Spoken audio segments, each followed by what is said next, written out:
السلام علیکم دوستو، میرا نام انیاج اور آپ دیکھ رہے ہیں اسلامک اردو نیٹ ورک۔ اللہ اکبر اللہ اکبر۔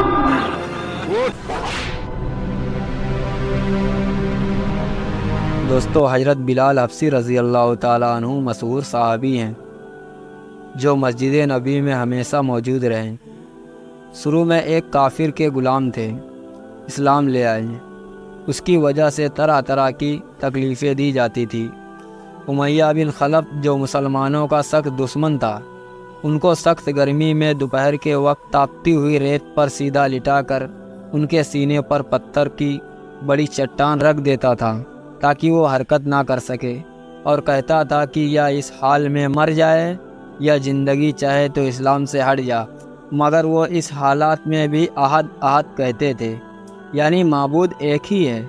رات کو زنجیروں میں باندھ کر کوڑے لگائے جاتے اور اگلے دن ان زخموں کو گرم زمین پر ڈال کر اور زیادہ زخمی کیا جاتا تاکہ بے قرار ہو کر اسلام سے باہر آ جائے یا تڑپ تڑپ کر مر جائے۔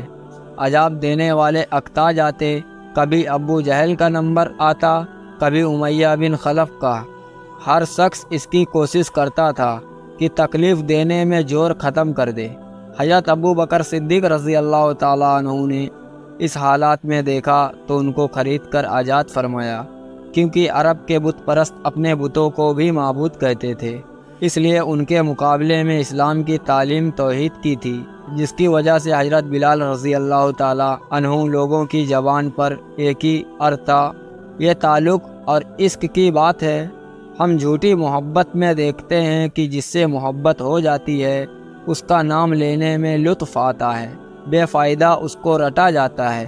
تو اللہ کی محبت کا کیا کہنا، جو دین اور دنیا میں دونوں جگہ کام آنے والی ہے۔ یہی وجہ ہے کہ حضرت بلال رضی اللہ تعالیٰ عنہ کو ہر طرح سے ستایا جاتا تھا، سخت سے سخت تکلیف پہنچائی جاتی تھی۔ مکہ کے لڑاکوں کے حوالے کیا جاتا تھا کہ وہ ان کو گلی کچوں میں چکر دیتے پھرے، اور یہ تھی کہ ایک ہی رٹ لگائی تھی۔ اس کا یہ صلہ ملا کہ پھر حضور اکرم صلی اللہ علیہ وسلم کے دربار میں مومن بنے۔ یہ سفر حج میں ہمیشہ اذان کی خدمت ان کی سپرد ہوئی۔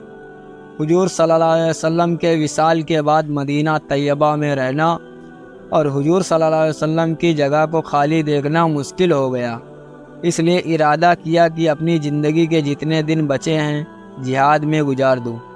اس لیے جہاد میں شرکت کی نیت سے چل دیے۔ ایک عرصے تک مدینہ منورہ لوٹ کر نہیں آئے۔ ایک مرتبہ حضور صلی اللہ علیہ وسلم کی خواب میں زیارت کی۔ آپ صلی اللہ علیہ وسلم نے فرمایا کہ بلال، یہ کیا ظلم ہے؟ تو آنکھ کھلنے پر مدینہ طیبہ حاضر ہو گئے۔ حضرت حسن رضی اللہ تعالیٰ عنہ اور حسین رضی اللہ تعالیٰ عنہ نے اذان کی فرمائش کی۔ لاڈلوں کی فرمائش ایسی نہیں تھی کہ انکار کی گنجائش ہوتی۔ اذان کہنا شروع کی۔ مدینے میں حضور صلی اللہ علیہ وسلم کے زمانے کی اذان کانوں میں پڑھ کر کوہرام مچ گیا۔ عورتیں تک روتی ہوئی گھر سے نکل پڑی۔ چند روز قیام کے بعد واپس ہوئی اور 60 ہجری کے قریب دمشق میں آپ کا وصال ہوا۔ اللہ تعالی ہم سب کو قرآن اور حدیث پر چلنے کی توفیق عطا فرمائے، آمین۔